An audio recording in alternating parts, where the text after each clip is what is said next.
حضرت عیسیٰ علیہ السلام کے پاس ایک شخص آیا تو اس نے آ کے کہا میں نے آپ کے ساتھ رہنا ہے حضور، میں نے آپ کے ساتھ رہنا ہے۔ آپ فرمانے لگے دنیا دار بن کے رہو گے کہ دیندار؟ کہنے لگا جی میں دیندار بن کے رہوں گا۔ فرمانے لگے دنیا کی طلب نہ کرنا ورنہ میری صحبت میں نہیں رہ سکو۔ حضرت عیسیٰ علیہ السلام نے شادی نہیں کی، مکان ہی نہیں بنایا، ایک تکیہ، ایک پیالہ، ایک کمبل، جہاں رات ہوتی وہیں سو جاتے۔ ایک دن ایک شخص کو دیکھا کہ وہ ڈھلان بنی ہوئی تھی، پتھر کی پہاڑ تھوڑی سی ڈھلان بنی ہوئی تھی تو نیچے لیٹا ہوا ہے۔ آپ نے کمبل بھی صدقہ کر دیا، کہنے لگے آج کے بعد جہاں ڈھلان بنے گی وہاں سو جائیں گے، کمبل کی ضرورت ہی کوئی نہیں۔ کچھ دنوں کے بعد ایک شخص کو دیکھا کہ وہ اپنے ہاتھ کا تکیہ بنا کے سویا ہوا ہے، تکیہ بھی خیرات کر دیا، کہنے لگے اس کے بغیر بھی گزارا ہو سکتا ہے۔ کچھ دنوں کے بعد دیکھا کہ ایک آدمی چلو میں پانی پی رہا ہے، پیالہ بھی اللہ کے راستے میں دے دیا، کہنے لگے چل جائے گا کام اس کے بغیر۔ پر میں دنیا دار بن کے نہ آنا، کہنے لگا نہیں صاحب میں دیندار بن کے آؤں گا۔ جناب عیسیٰ علیہ السلام نے رکھ لیا۔ آپ پہلے دن ہی کہنے لگے چل آجا روٹی کھا لے۔ 3 روٹیاں منگائیں، اس کو ساتھ بٹھایا، فرمانے لگے میں تو ایک کھاؤں گا، تو کتنی کھائے گا؟ کہنے لگا جی میں بھی ایک ہی کھاؤں گا۔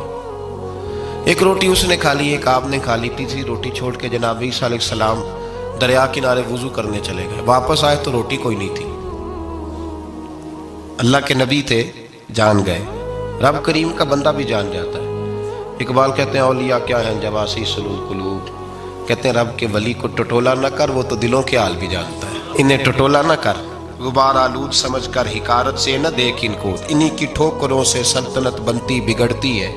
اور اقبال کہتے ہیں نہ تیغ و تیر میں نہ لشکر و سپاہ میں، نہ تیغ و تیر میں نہ لشکر و سپاہ میں، کہتے ہیں نہ تلوار میں نہ تیر میں نہ لشکر میں نہ فوجوں میں، نہ تیغ و تیر میں نہ لشکر و سپاہ میں ہے جو بات مرد قلندر کی بارگاہ میں ہے، جو بات مرد قلندر کی بارگاہ میں۔ تیسری روٹی کدھر ہے؟ کہنے لگا حضور مجھے نہیں پتا۔ فرمانے لگے تجھے پتا ہے پر تو بتا نہیں رہا۔ کہنے لگا مجھے تیسری روٹی کا پتا۔ حضرت عیسیٰ علیہ السلام میں ایک ہرنی جا رہی تھی، اس کے ساتھ 2 بچے تھے، آپ نے ایک بچہ پکڑا، اس کو ذبح کیا، لکڑی جلائی، اس کو بھونا، اس کو بھی کھلایا، خود بھی کھایا، ہڈیاں جمع کر دی۔ جب وہ ہڈیاں اس پہلو کو ذرا سمجھیے گا، جب کھا بیٹھے ہڈیاں جمع، وہ ہرنی بھی کھڑی ہے، دوسرا بچہ بھی کھڑا ہے، ایک بچہ کا ذبح کر کے کھا لیا، دوسرا کھڑا ہے۔ جب پیٹ بھر لیے وہ بھی ڈکار لینے لگا سامنے، تو حضرت عیسیٰ علیہ السلام ہڈیوں سے کہنے لگے چلو اٹھ جاؤ اللہ کے حکم سے۔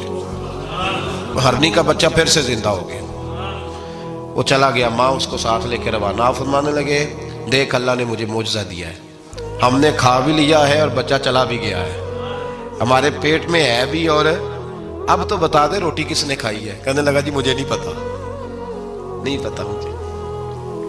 حضرت عیسیٰ علیہ السلام اس کو ساتھ لے کے بڑھے تو دریا کے اوپر، پانی کے اوپر پیدل چلنے لگے، دریا پار کر گئے۔ فرمانے لگے تو پانی پہ چلتا رہا ہے، سارا پانی کراس کر گیا ہے تو ڈوبا نہیں، اب بتا دے روٹی کس کے پاس ہے؟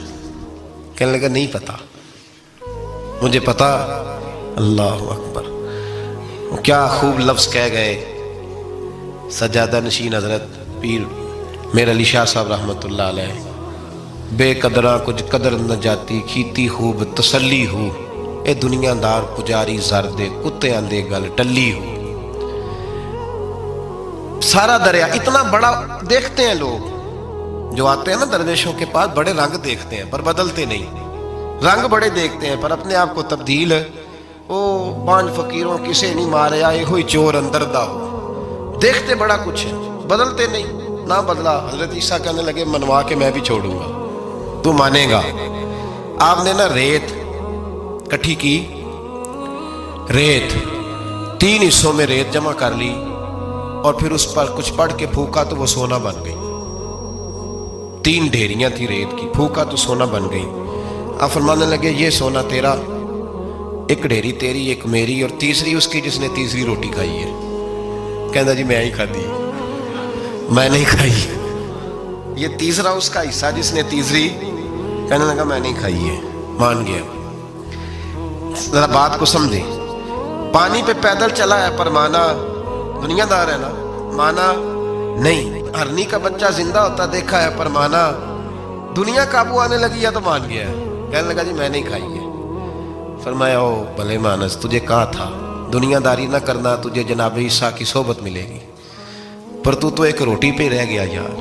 کہاں دنیا دار پجاری زرد کتیاں دے گل ٹلی, کہاں رہ گیا.